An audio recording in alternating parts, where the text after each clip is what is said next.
Hi everyone, Curtis here from Goth Rider Creations with some YouTuber, I don't know who he is. This is the Birmingham Guitar Show 2026. Enjoy. Welcome everyone, special wave.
there you are, just a little snapshot of everything that I saw at the Birmingham Guitar Show. It was a great lot of fun. Really enjoyed it. Got to hang around with quite a few people that I've sort of got to meet from the Great Guitar Build Off and through the Jurgs Cup and things like that, you know, Guitar Builders Collective. So yeah, managed to stay at a hotel with Daniel and Alan and Owen. Got to meet some really great people. Got to hang out with Paul at Mile House Studios, as you saw. Thank you very much for letting me do the intro with you. In one of the outtakes, I think I called him a dickhead, and I felt bad about that, so I took that out. Also wanted to say massive thank you, Paul. He gave me one of his neck rests. We traded it for a carbon nut blank that I made for him, which was very, very cool. I do appreciate that, man. You didn't need to do that. But yeah, really, really lovely geezer. So yeah, it's I mean, we've been chatting for a few years since he started his channel, but yeah, no, it's nice to actually meet the man, because he lives at the other side of the country from me, and it's not an insurmountable distance, but it's a day's travel, so you kind of got to organize these things. But that was really awesome. Some of the highlights for me, I didn't show everyone, because I mean, a lot of them are just general guitar sellers, and some of the other builders are actually people I've covered in my previous Brighton Guitar Show videos, so I wanted to sort of show things were a little bit more different. Doro guitars, I absolutely loved the stand. Beautiful guitars, interesting shapes, lots of sort of resin and wood tops, bells and things like that, which I absolutely love. He was also really lovely. I was checking out his stand for a few minutes, and he kept on trying to like grab guitars off them, like, play this, try it, yeah, try that one, play it. I was like, I can't play, and the look on his face was like, why the fuck are you at a guitar show then? But he seemed like a genuinely lovely guy, so that was cool. Maddox guitars, I did love the kind of more modern shapes, but tied in with the more traditional aesthetics and traditional hardware. I really like that. I need to start incorporating that in some of my builds. Hilditch guitars, I love his work. I know he does stuff on Instagram and whatever else, and yeah, they are heavy metal AF. Absolutely love those things. And then yeah, Paul Mile House Studios shared a stand with James at Yard Guitars, and I managed to get sort of a couple of minutes chat with him in between all the craziness that was going on. And yeah, lovely guy. His guitars are beautiful.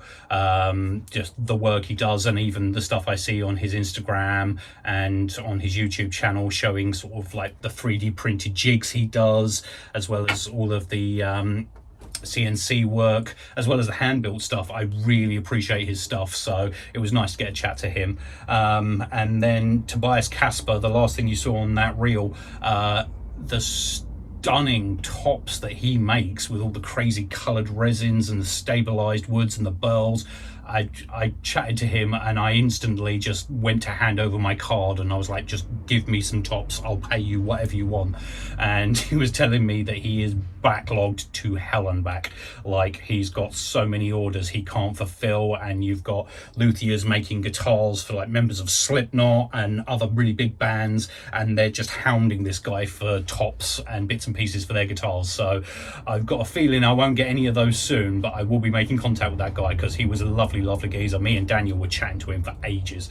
But yeah, no, it was really enjoyable. Speaking of Daniel, thank you very much for my present. It is a skull devil horned pick holder with his name on it. Very cool.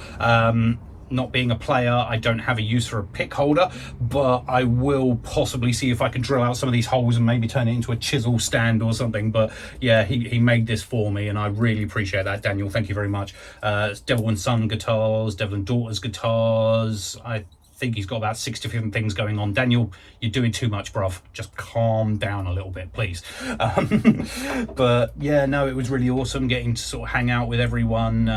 Breakfast in the morning. A lot of people stayed for the second day. I didn't, because I kind of saw what I needed to see. But it was a really enjoyable day. Really had a lot of fun. Got to meet all the people that I've been talking to for the last few years online. So really great time. I'm not sure I'll do it again next year. It's a little bit of a trek for me. It's not the end of the world, it's only a couple of hours travel, but once you factor in hotels and everything like that, it's a bit much. And as I say, at least a half, maybe 2/3 of the people that had stands were people that I'd seen at the Brighton Guitar Show, which is only 20 minutes from my house. So it's one of those things. I might go down, in the next couple of years, but I think for me, for the guitar shows, I'm actually going to pull my finger out here, try and make some stuff, and I might even see if I can do a stand. Might not be next year, might be the year after, depends on how much I can get done, but I enjoy them enough, but I think it would be nice to actually present, actually have a stand, because then in the downtime when everyone stands to set up, you can go around and have a look and check out everyone's stuff and still hopefully try and sell some of your own stuff, or at least get some exposure. So that's what I'm kind of hoping on. But yeah, that's the Birmingham Guitar Show. Sorry it took 6 months to get that out there, but getting this place sorted, I didn't have enough time to do the footage. So I want to say a massive thank you to Paul at Milehouse and Mrs. Milehouse. Lovely people, very accommodating, even though they were literally the busiest stand in the whole place. And I don't mean that as blowing smoke up his arse. Other than the Daddario stand, where they had like a big spinning wheel where they were giving away free guitars and free strings and stuff. Other than that, he was the busiest stand in the whole place. And for a YouTuber who's been going 2 years now, I believe, it's brilliant. It's really impressive to see. So that was very cool. Everyone else, obviously guys I stayed at the hotel with, all the other exhibitors, there was a lot of really nice people. So yeah, it was really awesome. So thank you for joining me for this one. If you did enjoy this, please like, comment, subscribe if you would like to. It would be nice to get my subscriber count a little bit higher. And as always, I'll see you on the next one. Take care.